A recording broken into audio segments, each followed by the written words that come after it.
ഇപ്പം നമുക്ക് മൂർഖൻ്റെ കടി കിട്ടി ബ്ലഡിൽ പെട്ടെന്ന് അപ്പം മൂർഖൻ്റെ മരുന്ന് മാത്രം നമുക്ക് കൊടുക്കാൻ പറ്റും. ഇപ്പം മൂർഖൻ കഴിച്ചാൽ അണലിയുടെയും മൂർഖൻ്റെയും എല്ലാം കൂടിയാണ് കൊടുക്കുന്നത് എല്ലാം. അപ്പോൾ അത് നമുക്ക് ആവശ്യമുള്ളത് ബോഡി സ്വീകരിക്കും, ആവശ്യമില്ലാത്ത ബോഡിയിൽ സഞ്ചരിക്കുമ്പോൾ അത് പല റിയാക്ഷൻ ഉണ്ടാവും.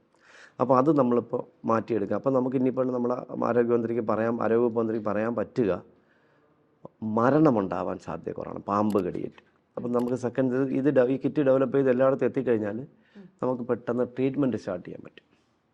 അപ്പോൾ അപകടം കുറയും. കടി ഇല്ലാത്തൊരു കാലഘട്ടം നമുക്ക് മരണമില്ലാത്ത പാമ്പ് കടിയിട്ട് മരണമില്ലാത്തൊരു കാലഘട്ടം നമുക്ക് വിദൂരമല്ല.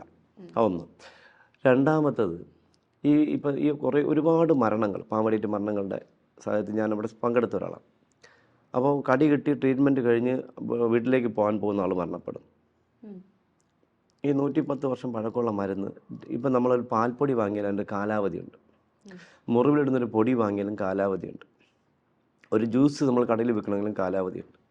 ഇത് പൊടിയാണ്, ആൻറ്റിവെനം, മിക്സഡ് ആൻറ്റിവെനം, പോളിവാലൻ്റ് പൊടിയാണ്, ലിക്വിഡല്ല പൊടിയാണ്.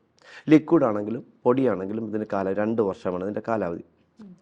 ഇപ്പോൾ ഒരു ഹോസ്പിറ്റലിൽ ഇരിക്കുന്ന ആൻറ്റിവെനം 2 വർഷം മാത്രമേ പഴക്കമുള്ളൂ എന്ന് ഉറപ്പുണ്ടോ?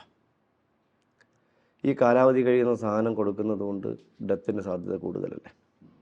എൻ്റെ അനുഭവം, ഞാൻ കുറച്ച് ആളുകൾക്ക് മുന്നേ ഈ കടിയാണെന്ന് തോന്നുന്നു, അതോ ഈ കടിയോ ഏതോ ഒരു കടി കിട്ടിയ സമയത്ത് ഞാൻ മെഡിക്കൽ കോളേജിലേക്ക് പോകുന്നു. അന്ന് ഞാൻ ഇത്രയും അറിയപ്പെടുന്ന ഒരാളെന്നല്ല, 15 വർഷങ്ങൾക്ക് മുന്നെയാണ്.